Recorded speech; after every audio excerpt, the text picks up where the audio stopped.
दोस्तों आप भी टमाटर का प्लांट छत पर गमले में लगा के रखे हैं या ग्रो बैग में, और इस तरह से आपको फ्रूटिंग नहीं हो रही है, तो ये समस्या अक्सर हो जाती है कि गमले में अगर हम टमाटर का प्लांट लगा रहे हैं और फ्रूटिंग नहीं ज़्यादा हो रही है, इस तरह से हार्वेस्टिंग करने को नहीं मिल रही है, तो उसका बहुत सारा कारण होता है। दोस्तों विंटर में बहुत सारी इसमें बीमारियां लग जाती है। ये देखिए, ये मैंने बहुत सारे टमाटर एक ही प्लांट से हार्वेस्ट किया है।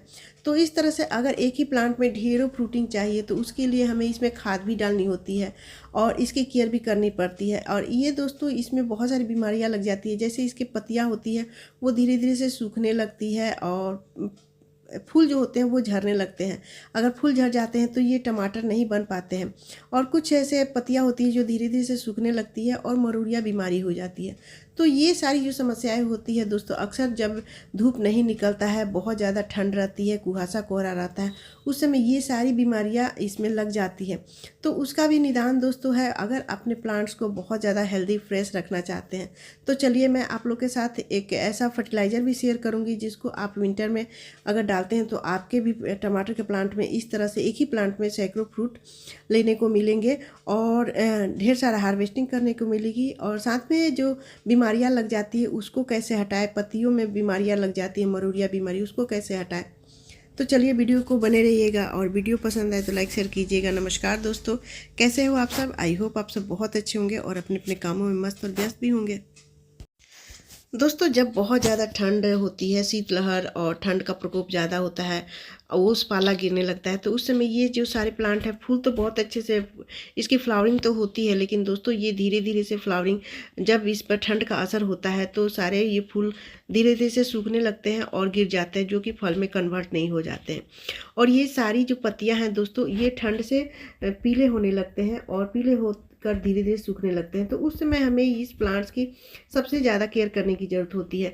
तो ये जितनी भी पत्तियां होती है इसको ध्यान से, जब पीले होने लगे तो इसको तोड़ के हटा दिया करें। उससे क्या होता है कि अगर तोड़ के नहीं हटाएंगे तो इससे धीरे धीरे ये मरोड़िया बीमारी का रूप ले लेगा, या धीरे धीरे से ये पत्तियाँ सूख के ख़त्म होने लगती है, जिससे कि प्लांट भी धीरे धीरे से सूखने लगता है। तो जितने भी पीले पत्तियाँ होने लगती है उस समय ठंड में इसको तोड़ के हटा दें।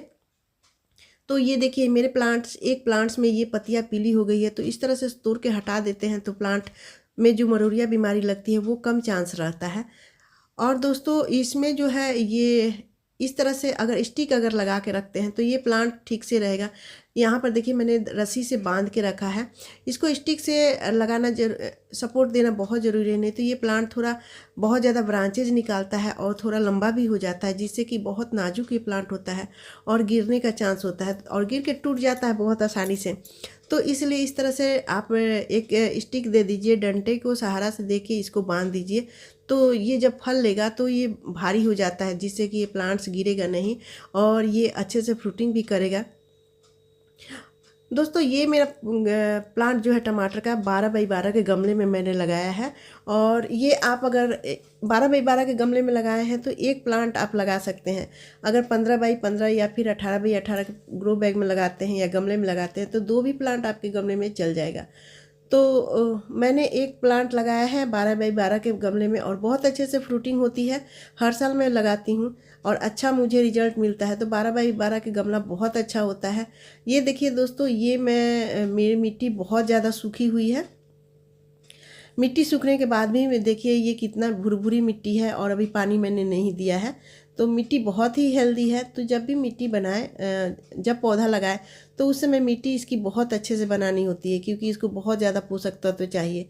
और इस तरह से घास पतवार जो भी प्लांट्स में निकलते रहते उसको याद करके हटा दें, नहीं तो जितने भी हम खाद पानी देते हैं वो इससे ज़्यादा एनर्जी ले लेते हैं, और जब एनर्जी लेते हैं तो वो बढ़ते हैं और जो हम खाद पानी देते हैं प्लांट्स को लगता ही नहीं है। अगला काम जो करना है दोस्तों, इसमें बहुत ज़रूरी जो होता है इसकी गुड़ाई करने से खरपतवार तो निकलता ही है, साथ में हमारा जो प्लांट है वो हेल्दी होता है, इसको ऑक्सीजन मिलता है और मिट्टी भी हेल्दी रहती है, और इस तरह से छोटे छोटे जो रूट होते हैं वो ख़त्म हो जाते हैं। तो गुड़ाई आप 15 दिन में एक बार ज़रूर करें। बहुत अच्छे से आपका टमाटर का प्लांट में फ्रूटिंग होगा। छोटे प्लांट्स में भी ढेर सारे प्लांट्स में फ्रूटिंग आप ले सकते हैं। तो गुड़ाई बहुत ज़रूरी है, गुड़ाई करना 15 दिन में बहुत ज़रूरी रहता है। सर्दियों में कौन सा फर्टिलाइज़र दें ताकि प्लांट भी हेल्दी रहे, फ्रूटिंग भी ज़्यादा ले? उसके लिए दोस्तों आज मैं 2 तरह का फर्टिलाइज़र शेयर करूंगी। तो यहाँ पर देखिए ये मैंने लिक्विड लिया है और ये बिल्कुल गाढ़ा लिक्विड बन के तैयार हो गया है। इस तरह के लिक्विड में मैं हमेशा बना के रखती हूँ, क्योंकि ढेर सारी सब्जियाँ मैंने गमले में लगा के रखी है और उसके लिए ये ज़रूरत पड़ती है। तो इस तरह का लिक्विड आप भी बना के रख सकते हैं, 4-5 दिन तक इसको रख सकते हैं इस तरह से। तो देखिए ये मैंने सरसों की खली ली है, ये बहुत आसानी से मार्केट में मिल जाता है जहाँ पर तेल पिराया जाता है, और ये सर्दियों में बहुत अच्छा काम करता है हमारे सब्जियों के प्लांट्स में, फूलों के प्लांट्स में। तो ये गर्म तासीर होती है इसकी, तो इसलिए इसको डिकम्पोस्ट करके आप डाल सकते हैं। और पाउडर फॉर्म में डालना चाहते हैं तो इसको पाउडर बना के 1 चम्मच से ज़्यादा अपने प्लांट्स में न दें। तो इस तरह से अगर लिक्विड डाल रहे हैं तो बहुत अच्छा काम करता है, बहुत जल्दी रिजल्ट देता है। तो यहाँ पर देखिए ये मैंने लिक्विड बना के रखा है और ये 4 दिन तक ऐसे ही बना के रखा था ढक के। डालने के बाद 5 लीटर पानी में मैंने आधा केजी इसको डाल दिया था, और मैं कम से कम 5-6 गमले ग्रो बैग में मैंने प्लांट लगा के रखे हैं टमाटर के, तो उसके लिए ये बहुत ज़्यादा है। तो आप अपने अंदाज से देखिए, मैंने तो ये घोल तैयार करके रखा है और इसमें मैं 5 लीटर का बाल्टी ली हूँ, छोटा सा बाल्टी है, उसमें मैं 4 लीटर पानी डालूँगी, ये देखिए। और 1 मग ये बहुत गाढ़ा है तो 1 मग इसमें डालूँगी, 2 मग मैं डाल रही हूँ। और 2 मग, बहुत ज़्यादा पतला घोल नहीं करना है, क्योंकि फूल में अगर डालना होता है तो पतले घोल में डालिए, अगर सब्जियों में डालना है तो थोड़ा गाढ़ा लिक्विड डालिए। तो देखिए 4 लीटर मैंने बना के रख लिया है, 2 मग इसमें मैंने ये लिक्विड, गाढ़ा लिक्विड डाला था और 4 लीटर पानी। तो ये बहुत अच्छे से 5 लीटर बन गया है और बहुत गाढ़ा है, बहुत पतला भी नहीं है, बहुत गाढ़ा नहीं है। तो इस तरह से ये लिक्विड जो है दोस्तों, मिट्टी को भी हेल्दी रखता है और प्लांट्स में बहुत ज़्यादा गर्माहट देता है, रूट्स को गर्माहट देता है, जिससे कि सर्दियाँ जितने भी पाला वगैरह पड़ते हैं, ओस पड़ते हैं, बहुत ज़्यादा सर्दी होती है, ठंड होती है, तो उस समय इसको बहुत ज़्यादा फूलों की ये रक्षा करता है। ये फूल जो है वो झड़ेंगे नहीं, आपका फ्रूटिंग लेने लगेगा। और दूसरा फर्टिलाइज़र है दोस्तों, ये कीटनाशक भी है, ये भी बहुत गर्म तासीर है। ये है राख, और ये देखिए ये लकड़ी की राख है, आप कोयले के भी राख ले सकते हैं। तो ये मैंने लकड़ी का राख लिया है और इसको अच्छे से छान लिया है। लकड़ी के राख को थोड़ा छान लेने से, इस तरह से महीन कर लेते हैं तो अच्छा रहता है, क्योंकि उसमें कील वगैरह भी रहते हैं, थोड़े मोटे मोटे कण होते हैं। तो इस तरह से अगर छान लेते हैं तो बहुत अच्छे से ये आपके प्लांट में चला जाता है। तो जब ये फर्टिलाइज़र डालने के बाद, या फिर आप इस तरह से भी डाल सकते हैं, तो इस तरह से आप पौधों के मिट्टी में डाल दें तो मिट्टी में चींटियाँ वगैरह लगती है वो तो ख़त्म हो ही जाती है, और साथ में ये मिट्टी में जो फंगस लगे रहता है वो भी ख़त्म होता है, प्लांट्स भी हेल्दी होता है, प्लांट्स के रूट्स को गर्माहट होती है। तो ये देखिए मैंने सारे प्लांट्स में इस तरह से फर्टिलाइज़र डालने के बाद डाल दिया है। अगर बहुत ज़्यादा सर्दी गिर रही है दोस्तों, तो आप केवल राख को भी अपने प्लांट्स में छींट सकते हैं, और जहाँ पत्तियाँ मरोड़िया बीमारी हो गई है वहाँ पर इसको हल्के हल्के कपड़े में डाल के आप झाड़ सकते हैं, तो वो प्लांट्स भी जितने बीमारियाँ रहती है वो ठीक हो जाती है। अगर उससे भी अगर मरोड़िया बीमारी नहीं ठीक होती है तो दोस्तों आप ये वाला चीज़ डालें, ये है विन।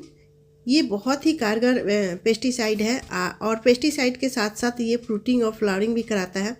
ये खासकर सब्जियों के लिए है। ये 100 ml का है और 100 रुपीज़ का है। तो देखिए ये बहुत ही छोटा है और इसको बहुत ज़्यादा नहीं डालना है दोस्तों। और ये हम जब से मैंने यूज करना शुरू किया है, ये एक तरह का ऑर्गेनिक ही है, इसमें बहुत ज़्यादा केमिकल नहीं है और सब्जियों के लिए बेस्ट होता है। देखिए ये बहुत, जो भी फूल खिलते हैं अगर गिर जाते हैं तो अगर इसको पानी में डाल के स्प्रे कर देते हैं तो ये सारे फूल फल में कन्वर्ट हो जाते हैं। तो ये बहुत अच्छा होता है और आपको बीज के दुकान में बहुत आसानी से मिल जाएगा, खाद वगैरह के दुकान में।